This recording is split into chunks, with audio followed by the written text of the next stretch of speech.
Sejam bem-vindos! Fique agora com o programa Espiritismo em Nossas Vidas com Wagner Ideale, sempre com temas que estão ligados ao nosso dia a dia. Olá pessoal, vamos a mais um programa Espiritismo em Nossas Vidas. Estamos aqui hoje para falar da última parte do livro Obras Póstumas. Dividimos o livro em 5 programas, porque é um livro, como todos os livros espíritas, não tem como você fazer tudo isso num único programa. Quer dizer, até tem, mas ficaria muito sucinto e não atingiria os nossos objetivos. E quais são os objetivos? Estimular as pessoas a ler. No caso aqui, nós estamos num programa espírita, principalmente as obras espíritas. Estamos falando agora das obras da codificação. Falamos das obras de Joana, de André Luiz, e agora estamos falando das obras da codificação. E a quinta parte é o finalzinho desse contexto do livro. Olha, pessoal, eu já falei isso na primeira parte, quando eu comecei a falar desse livro. As obras da codificação, livros dos Espíritos, eu li várias vezes. O Evangelho nós lemos sempre, todo mundo, né? Lê sempre o Evangelho. O livro dos Médiuns, acho que eu li umas 2, 3 vezes. A Gênese também. Agora, Obras Póstumas, eu confesso, a Céu e Inferno eu li uma vez só. Obras Póstumas eu confesso que eu li uma vez só e mesmo assim meio por alto. Nunca me interessei muito por esse livro. E agora, para fazer esse trabalho, eu tive que ler ele com calma. Que espetáculo de livro. Por quê? Porque as pessoas foram muito felizes, no meu ponto de vista. Kardec desencarna, eles pegam um monte de material que estava ali no trabalho dele, junta tudo isso e forma um livro. E é um livro que tem um resumo da doutrina espírita. É um livro profundo em vários aspectos. Muito bem. Agora nós vamos entrar numa parte que ele chama assim, extratos em extenso do livro das previsões concernente ao Espiritismo. Eu falei, nossa, o que é isso? Aí se você for ler esse capítulo, o capítulo tem 60 páginas, é um livro. Por isso que chama extratos em extenso do livro das previsões concernente ao Espiritismo. Começa do Kardec falando da sua missão, do dia a dia dele, dos contatos dele com o mundo espiritual e tudo mais. E depois começa, quer ver? Eu vou abrir aqui. Começa com um monte de detalhes. Minha primeira iniciação no Espiritismo, meu espírito protetor, minha primeira revelação, o Livro dos Espíritos, todo o trabalho do Livro dos Espíritos, a Revista Espírita, como é que acontece a fundação da Sociedade Espírita de Paris, e vai do futuro do Espiritismo. Ora, ele fala muita coisa dentro desse capítulo, muita, estou falando, são 60 páginas de texto.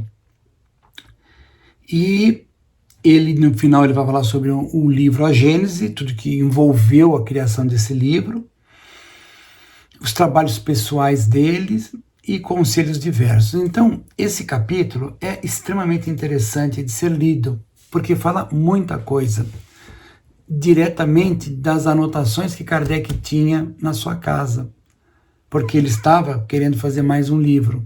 E foi anotando, e o pessoal juntou isso tudo e botou. Eu achei muito legal.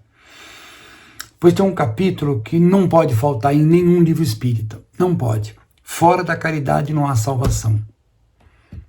Palavras de Paulo. Tira a palavra caridade e põe amor. Mesma coisa. Fora do amor não há salvação. Há uma passagem de Pedro que ele fala assim, o amor cobre a multidão de pecados. Bom, nós sabemos, no Espiritismo a gente entende que não existe pecado. Existem atitudes construtivas, positivas, e atitudes infelizes, atitudes que nós vamos ter que depois corrigir, etc, etc. E o amor é uma ferramenta primordial para a vida. Tudo tem que ser feito dentro do contexto do amor. Você vai para o seu trabalho? Você vai lá para a sua profissão? Você vai para o seu emprego? Faça tudo com amor. O tempo que você gasta para construir alguma coisa no seu trabalho, de qualquer jeito e com amor, é praticamente o mesmo. E o resultado é completamente diferente. Tudo que você fizer com amor vai ter uma repercussão positiva, mas não tem a menor dúvida. Seja profissional, relacionamento, não importa. Amor tem que ser algo para o nosso dia a dia. O amor tem que fazer parte da nossa vida mais que tudo. E entenda a palavra amor como respeito ao próximo, ajuda ao próximo, respeito a nós mesmos, ajuda a nós mesmos. Amor é a forma que a gente ouve, é a forma que a gente fala, é a forma que a gente enxerga. Tudo isso carrega amor. Então, amor não é frasezinha bonitinha de um poema que um músico fez, transformou numa música, ele ganhou bastante dinheiro. É válido, claro que é válido, não tem a menor dúvida que é válido, mas aquilo não é somente aquilo, amor. Amor é uma... Tem uma frase de um pensador que ele fala assim: o amor construiu o universo. Então, não tem a menor dúvida. Bom, mas eu não acredito em Deus, eu não acredito, bom, mas não tem. O amor para essas pessoas, talvez, não sei, posso estar enganado, seja um amor mais físico, mais homem e mulher, mãe e filho. Então, quando ele fala fora da caridade não há salvação, não é salvação porque você vai para o fogo do inferno, porque não existe inferno. Ah, então vai para o umbral, também não existe. Umbral é uma coisa que tem dentro de nós. Nós é que nos ligamos a outras pessoas com a mesma forma de pensar. Aí ficamos um ambiente tétrico, pesado. Quando se fala não há salvação, é salvação de se livrar de pesos. Quando você ama, você elimina pesos. Você elimina pesos de vários aspectos sentimentais, comportamentais. Enquanto você fica mastigando o ódio de alguém, você tem um peso nas costas. Quando você deixar isso para lá e seguir a vida, esse peso some. Então a salvação aí é no sentido de dentro de nós. Muito legal, né? E aí ele vem com o projeto 1868, que é justamente ligado com outro capítulo, que é Constituição do Espiritismo, onde ele vai falar sobre, bom, estamos no Espiritismo? Estamos, precisamos propagar a doutrina, então é necessário que ocorram viagens de pessoas para fazer palestras, é necessário que tenhamos a revista de divulgação. Então ele faz todo um contexto para a divulgação da doutrina espírita. Como disse Emmanuel, a maior caridade que você pode fazer para a doutrina espírita é divulgá-la, né? Então, esse projeto é todo um contexto de como vamos propagar essa doutrina, como vamos vivenciar essa doutrina. E aí ele entra na Constituição do Espiritismo. Ele vai, nesse capítulo, dar umas ideias da construção, por assim dizer, de uma casa espírita, que tem que estar dentro da simplicidade, que não pode ficar envolvendo com coisas que estão fora de um contexto espiritual, moral. Então, ou seja, benefícios particulares. Isso acontece muito no meio espírita. As pessoas se utilizando da mediunidade para objetivos, não vou ser muito pesado, objetivos particulares. Nós temos que tomar cuidado com isso. Dai de graça o que de graça você recebeu. E no final, ele vai entrar no credo espírita. O credo espírita se baseia na reencarnação, é a base da doutrina espírita. Sem reencarnação não tem doutrina espírita. Consequentemente, a reencarnação nos leva à continuidade da vida física e espiritual, a pluralidade dos mundos. O Espiritismo não é uma doutrina que fica falando de marciano verde de anteninha que vai descer com uma nave espacial, mas sim que nós temos vidas em outros planetas, que esses espíritos que têm planetas mais evoluídos que o nosso, não tem a menor dúvida, muito, muito mais evoluído, não tem a menor dúvida, que eles podem vir até nós, sem dúvida nenhuma. Só que nós temos que tomar cuidado, porque há pessoas que fantasiam muito. Sim, os amigos espirituais já, em muitas ocasiões, deram a entender, falaram, que nós vamos ter, sim, a visita de irmãos de outro planeta, da forma mais física. Porque hoje, espiritualmente, ele nos visita toda hora. Eu conheço um, que acho que todo mundo aqui conhece, que é óbvio que ele veio de um lugar muito evoluído, chama-se Jesus. Jesus de Nazaré. Alguém tem dúvida que esse é um espírito de altíssima envergadura? É inacessível ao nosso pensamento o nível espiritual dessa criatura e que ela vem de planetas, de um planeta, de um sistema, de um local muito evoluído? Não tem a menor dúvida. Quantos espíritos que são de planetas distantes daqui, que vêm em espírito para cá, reencarnam aqui, tem uma missão, faz um trabalho e depois retornam? Tem, se você estudar história, tem cientistas que nasceram aqui, fizeram um trabalho grandioso e com 20 e poucos anos desencarnaram.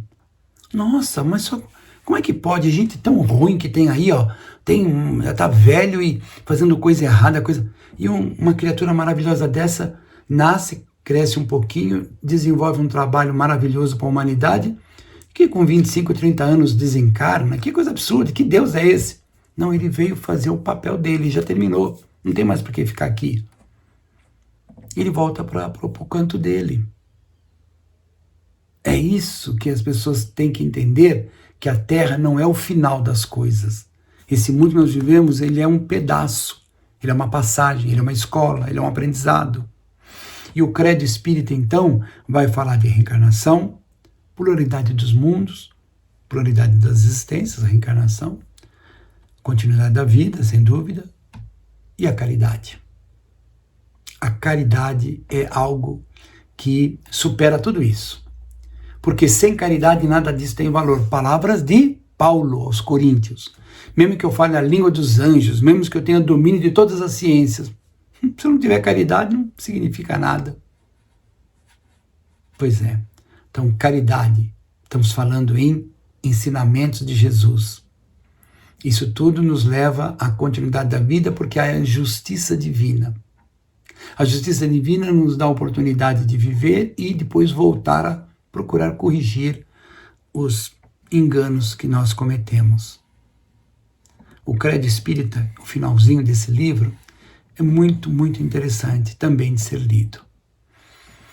E é isso. Então, nós vamos ver que esse livro, Obras Póstumas, como todos os livros da doutrina espírita, estamos falando agora no caso da codificação, cada um tem um objetivo. O livro dos Espíritos, anunciar a doutrina. O livro dos Médiuns, mostrar que todos somos médiuns, só que alguns mais, outros menos.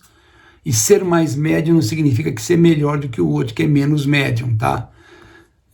A mediunidade não está intrinsecamente ligado à evolução espiritual, não. Porque tem muita gente por aí, todo mundo sabe, pessoas de comportamento completamente fora da realidade, completamente errado, vamos dizer assim, e tem uma mediunidade extraordinária. Então, a mediunidade é um fator que nos é emprestado pela espiritualidade para que possamos fazer algo pelo próximo e assim evoluir. Há aqueles que já têm essa mediunidade, sim, há os que têm a mediunidade já de conquista, são pouquíssimos, vamos dizer assim que seria 0,0000001% da população mundial. Mas 99,99999% das pessoas, a mediunidade é emprestada, é a mediunidade de tarefa. Né? Então o livro dos médiuns vem mostrar essa mediunidade.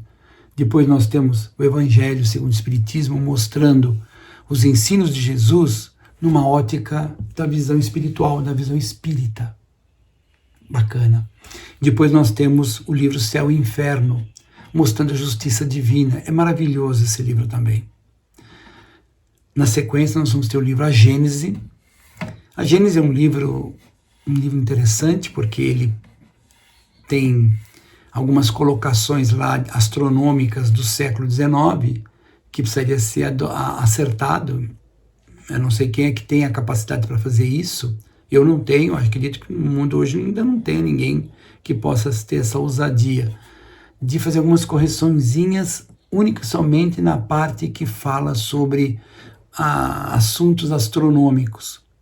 Porque do século XIX para agora, algumas coisas, algumas descobertas novas ocorreram que não consta lá. Mas o contexto espírita é inabalável no livro. Depois nós vamos ter, claro, o livro Obras Póstumas. Depois nós vamos ver o livro O que é o Espiritismo, O Principiante Espírita, a Revista Espírita. Tem mais alguns livros para a gente ver e encerrar. Ou seja, se você bater o pé e falar, vou ler a codificação toda, começar um livro por livro, e lendo. Ao término de todos esses livros, eu te garanto, você vai ter uma visão de vida extraordinária. Uma visão de contexto espiritual sem igual.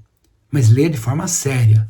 Pega o livro, leia um pouquinho, para amanhã mais um pouco, todo dia. Terminou um, começa o outro. Terminou outro, começa o outro. Quanto tempo vai demorar? Não sei, uns 2 anos. Se você pegar firme, talvez 1 ano. Porque nós estamos falando de 5 livros, mais 2, 7, mais um pouco da Revista Espírita. Vai ter 8 livros, mais ou menos. Então, talvez não é da noite para o dia, mas é maravilhoso. A mesma coisa que você fizer, porque eu falo por mim, para fazer o trabalho dos livros de André Luiz, eu tive que ler. Alguns eu não li, porque eu já conhecia bem, já tinha lido várias vezes, só dei uma repassada. Alguns tive que ler. Nossa, aprendi muito dentro do contexto espírita. Então, tudo que o André Luiz colocou ali é o que é dentro da visão de que ele enxergou na espiritualidade, dentro daquilo que nós temos condições de entender no momento. Veja, há uma passagem do livro de André Luiz em que ele pergunta para um espírito que foi lá onde ele estava e deu uma palestra, perguntou para o espírito, como é que é lá da onde você vem? E o espírito fala para ele, não tenho como explicar para você. Apesar de o André Luiz estar na espiritualidade, já está vivendo uma outra realidade, que não é essa realidade tridimensional nossa, é uma outra realidade. O espírito fala, não tem como. Eu venho de um local completamente diferente daquilo que você está acostumado. E na medida que nós vamos evoluindo, vamos deixando mais quintessenciado o nosso pensamento, a nossa fala, nossas ações, a nossa percepção do mundo, nós vamos tendo acesso a novos conhecimentos. Está tudo aí. Tudo uma questão de a gente querer aprender, querer mudar. Se a tua vida está seguindo, tem uma frase, acho que essa frase dizem ser de Albert Einstein, não sei se é dele, mas se a tua vida está seguindo um rumo e você não concorda com esse rumo, mude o que você está fazendo, mude o jeito de agir. Mudando o jeito de agir, a vida vai mudar. Se você faz sempre a mesma coisa, a resposta vai ser sempre a mesma. Precisa mudar. De preferência em atitudes, comportamentos, pensamentos. Pensamentos. Você está sozinho? O que você está pensando quando você está sozinho? Vamos pensar em coisa boa, em coisa produtiva, em coisa elevada. Vamos se somar aos pensamentos construtivos do mundo para ajudar a melhorar o planeta. A jornada é longa, temos muito o que fazer, mas vamos começar agora. Para quem não começou, começar hoje. Já começou? Vamos continuar. É isso aí, pessoal. Ficamos por aqui. Até nosso próximo programa, o Espiritismo em Nossas Vidas. Fiquemos todos na paz do Divino Mestre.